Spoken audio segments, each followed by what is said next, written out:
All right, well, let's kick it off then. Hi, everyone. I'm Jacob, And I'm Ross.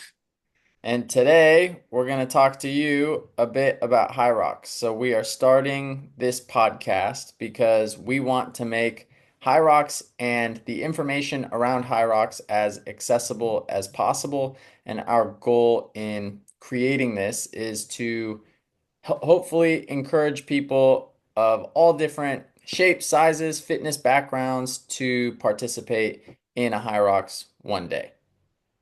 Yeah, and leading on from that, there's a lot of things on social media that everyone's watching. So we just want to sort of debunk some of their myths as well. So people will see that athletes are training 15 to 20 hours a week. We just want to get the message across that just to take part in the sport, just to get through a race, that definitely isn't needed. I mean, myself and Jacob, we work full-time jobs. We coach. Myself, I've got a daughter. So yeah, it's just to get the message across that everything you see on Instagram isn't necessary, isn't needed. And like Jacob said, the sport is for everyone, and hopefully after watching a few of our episodes, you'll see that. So, what even is a High Rocks race? So, for folks who are unfamiliar, High Rocks is a hybrid fitness race that is made up of running and station work or different exercises. There's a total of 8 different runs that you need to do across the race, and each run is 1 kilometer long. And in between each run, you're doing some sort of workout. It starts with the ski erg, then you push sleds, pull sleds, do burpee broad jumps, row using the rower, farmer's carry, lunges, and wall balls. And so that's the race all put together. So then you put that all together, and if you've completed it, then you've done your first High Rocks. So Ross, tell everyone, how did you get into High Rocks? Yeah, so me personally, I was in gyms doing like me personal body transformation. A little bit of background about me. My weight has yo-yoed since growing up. Um, and yeah, like I say, I finished a body transformation in a gym, and we were looking to get into fitness racing because we enjoyed the classes so much.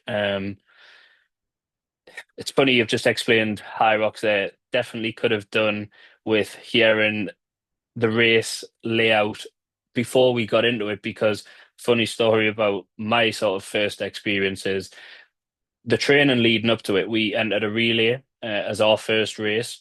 We wanted to settle into a High Rocks race, and we thought the relay was the best way to do it to learn about the sport.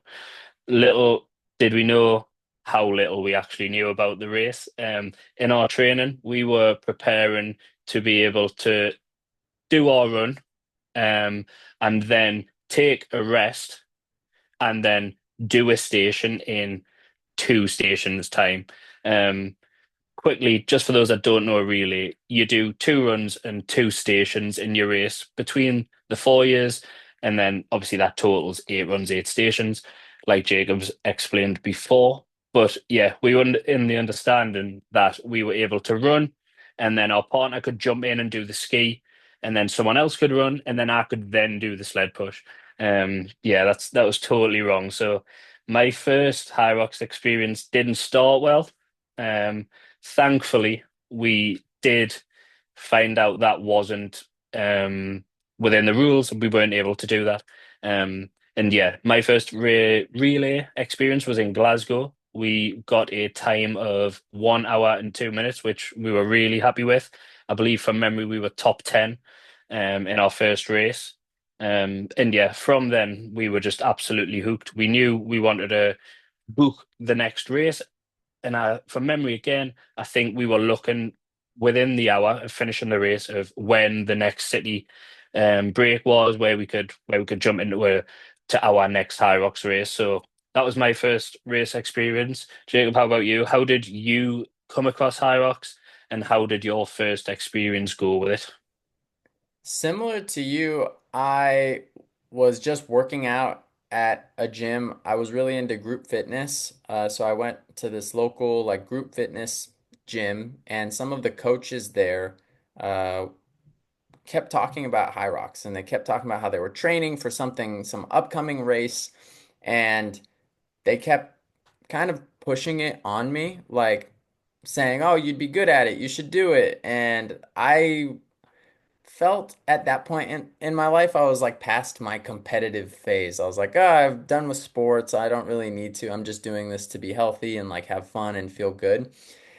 And finally, enough people at the gym signed up and were talking about it that I was starting to get FOMO and was like, all right, I'll sign up. So signed up with a friend, and this friend had done some other High Rocks races in the past, and he was in great shape and wanted to do the men's pro doubles race. And I was just like, sure, whatever, whichever division, I don't care. Let's just do it. Let's have fun. And he really wanted to compete. He wanted to get on the podium, which was very lofty goal for a first race for me. So Yeah. our goal was to do it in under an hour in that first race. And I was not prepared at all for what the demands of the race are, considering the speed by which he wanted to go. Uh, I was definitely fit enough to complete a high rocks, but uh, not fit enough to do it at that pace. So we ended up getting a 103 in the first race. Men's pro doubles just kind of went into it kind of blind. I knew I had to train some running. I knew I had to train some stations, but I didn't really, uh, I wasn't specific enough with my training in order to be that good right off the bat. Um, but I want to say I think we came in like fifth or sixth in the age group. And then I want to say in the race, we came like 13th overall. And it was really cool too, because I didn't even know what the Elite 15 was or anything like that. Uh, like when I started, and people that were at my gym that were at the same race to me came up at the end and they're like, you had guys in the Elite 15 that you were running against. And I was like, No way. what is that? Yeah, it was Ryan Kent and his partner. I forget his partner's name, but they ended up finishing that race. I think it was one of their best performances they've done. It was like a 51-20 something. They finished the race in. Yeah, by the time that we were on the sled pull, they were already like finishing the row. And yeah, they were so far ahead of everybody else. But it was funny because at the beginning of the race, you launch out of that start tunnel and they just took off and they were running like I want to say our first run that we did was like a 3:30 per kilometer pace because we were just keeping up with the pack. Uh, Yeah. and then, you know, Ryan Kent and his partner stayed that pace the entire race. And Yeah. and you started to see throughout the race people dying off that like went out way too hot. We noticed about three-quarters of the way through the first run.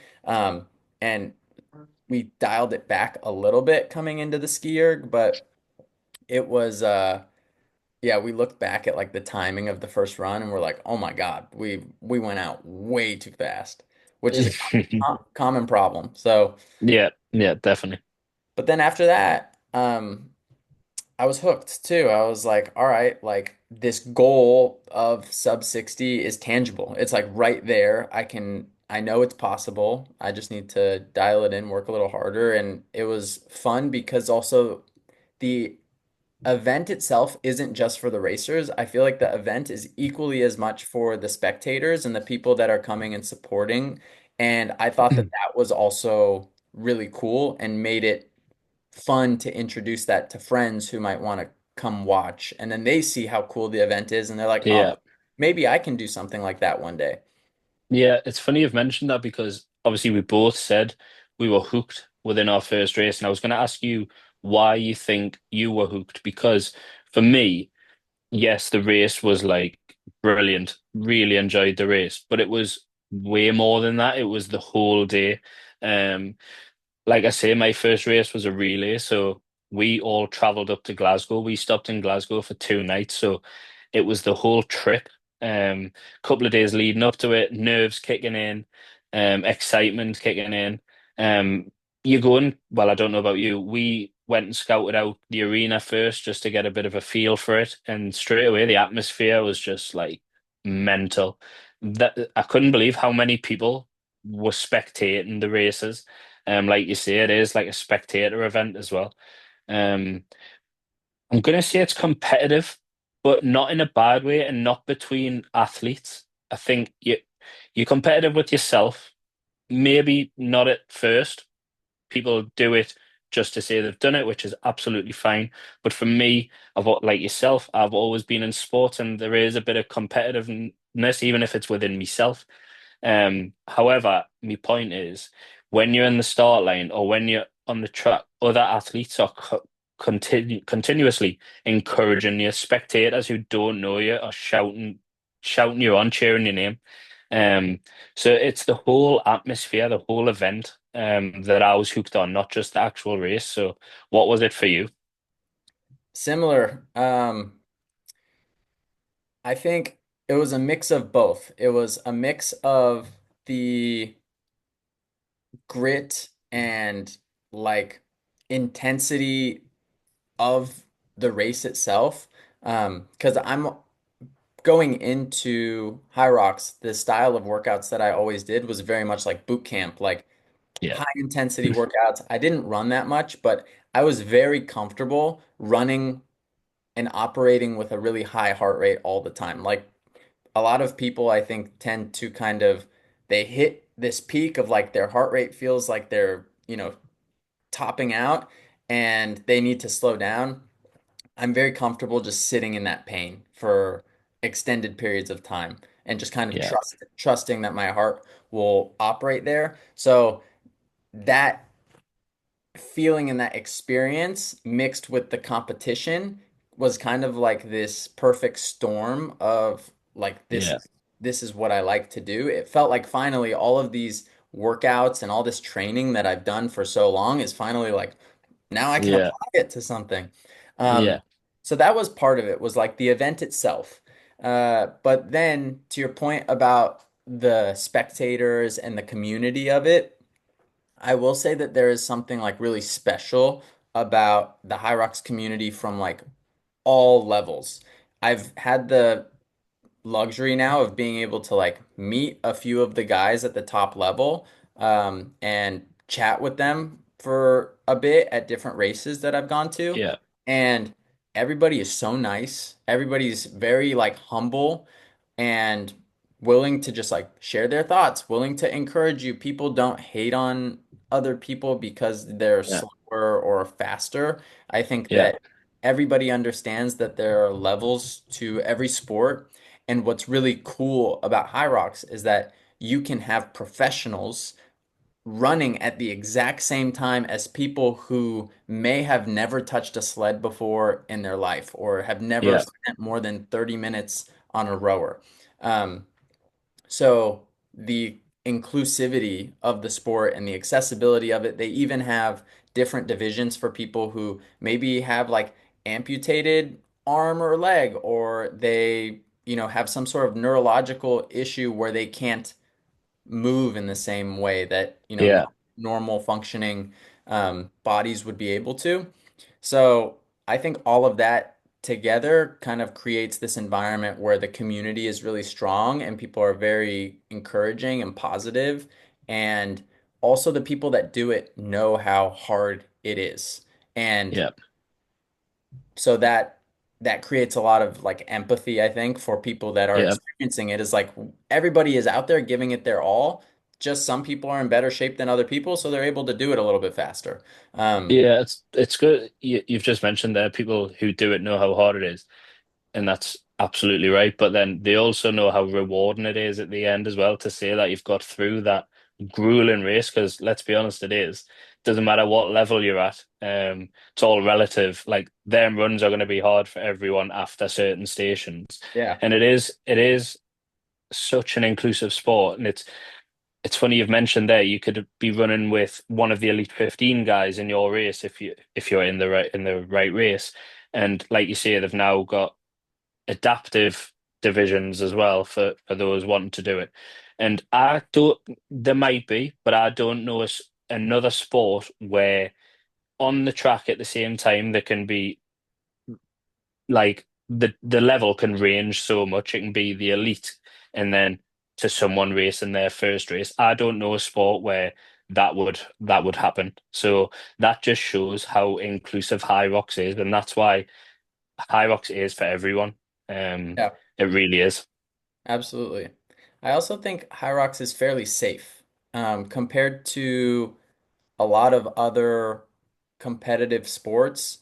Um, even endurance sports like triathlons, you have sprint distance triathlons, but you still have to get into open water and swim, which, Yeah, you know, I would say that there are a lot of people who are competing in high rocks that can get through a high rocks that probably may not be the best swimmers or they may not do super well in open water.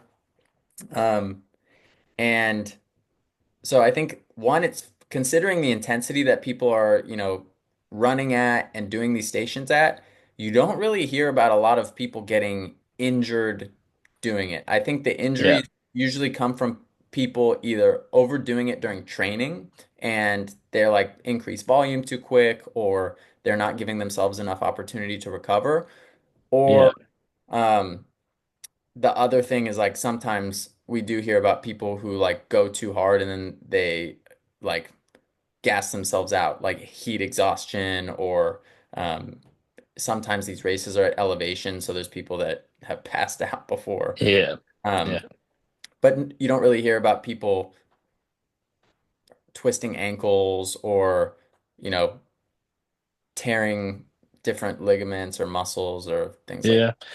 No, you're definitely right, and that's part of the reason. I know I didn't dive too much into my background, but I stopped playing football and cricket. More so the football because of injuries. It was my ankles, like you say, or my groins or my hamstrings. that. Hmm. But touch wood, I've never had an injury training for or racing in high rocks. I think it is good how the High Rocks race is the High Rocks race. You know what you're training for. So as you do progress in the sport, if you wanted to, you can structure your training because you know what you're training for. Well, I know that's different in some other sports. CrossFit, for example. I know sometimes you turn up on the day and find out what the event is, which I do quite like the sound of, but just in terms of like repeatability and like you're saying, I think that's part of the reason why it, not many injuries happen in the sport. It's because you can structure your training, you know what you're training for. So you're not overdoing it. So yeah, it is really good. I didn't know that's how CrossFit was. Yeah, There's some really so CrossFit there's events comment. get different every time. I'm so I'm not a CrossFitter and I Oh, haven't done a lot of CrossFit events. I just know of CrossFit events that they find out the day before or the oh, week leading interesting. up to. Um, so like I watch it. I've just done the CrossFit Open just for something different in my training. So then when I watch the CrossFit guys on YouTube, um, when they get past the open stage and I think it was like the quarterfinals, someone will correct us on that, but they're all at home waiting for the announcement video to find out what the workout is in the next hour for when they do it. So probably does have its benefits, but no, I do like in High Rocks how you know what you're training for. You're training for. Yeah, I I like that. So that's also another thing that I think is cool is the race itself is standardized. There is the 8 kilometers of running, there's the stations that you're going to be doing. It's the same amount no matter the race. And then there's the distance of the rock zone. Um, so all of that is the same. You know you're going to be doing 8.7 kilometers of running over the course of the race with the runs in the rock zone, and then you have the 8 stations. But the cool part is this race travels and it goes to different venues, and different venues allow for different types of layouts of races. Sometimes you might get a race course that is in a perfect circle and the stations are lined up, 1, 2, 3, 4, 5, 6, 7, 8, and that can make life super easy. That's like a picture perfect course. But then you might also get something that's in like this random convention center where they have to put, sharper corners around the race, or your first lap is super short and then your last lap is super long, or vice Yeah. versa.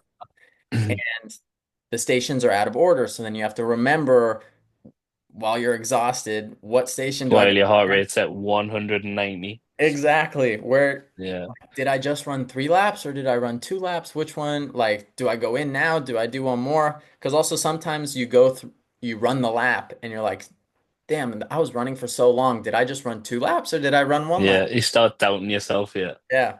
So that I also think is cool, is there's like a little bit of like kind of like F1, not as crazy as F1, but like F1, it's different tracks all the time.